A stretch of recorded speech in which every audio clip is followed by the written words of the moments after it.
शेखुल अरबी वल अजम आरिफ बिल्लाह हजरत अक़दस मौलाना शाह मोहम्मद हकीम अख्तर रहमतुल्लाह अलैह का इनायत किया हुआ ये वजीफ़ा आपको बताने जा रहा हूँ, जो उन्होंने अपने मवाइज़ में बताया था।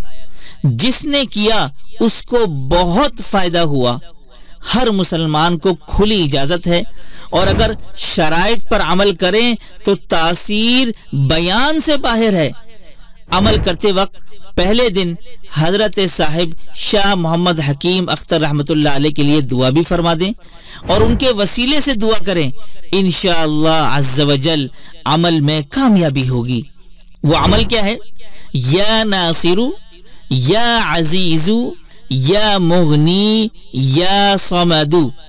ये 4 नाम आपने इकट्ठे 111 मरतबा पढ़ना है, या जितना आपका दिल करे उतना पढ़ें।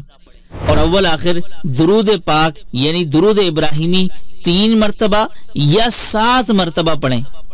अब इस अमल का फायदा क्या होगा, जरा उसे सुनते जाएं।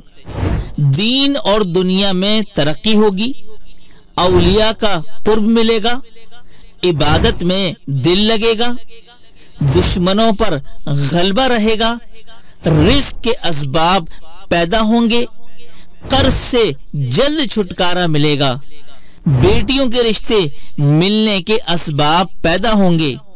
ये अमल है तो मुख्तसर, लेकिन आपको इस अमल से अजीब और गरीब फवायद हासिल होंगे।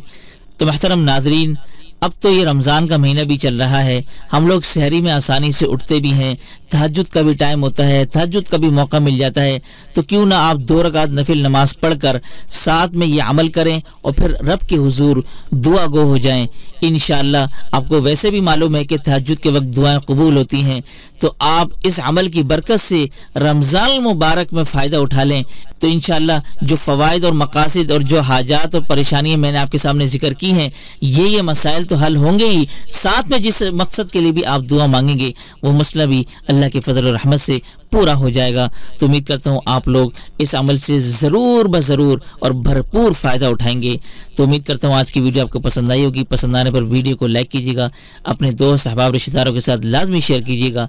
क्या मालूम आपके एक शेयर से ये बात किसी के दिल में उतर जाए। तो इसी के साथ दीजिए मुझ फ़कीर कमतरीन और हकीर को इजाज़त। तब तक अपना और अपनों का और पड़ोसी के हुकूक का ख़ास ख्याल रखिएगा। अस्सलामु अलैकुम व रहमतुल्लाहि व बरकातुहू।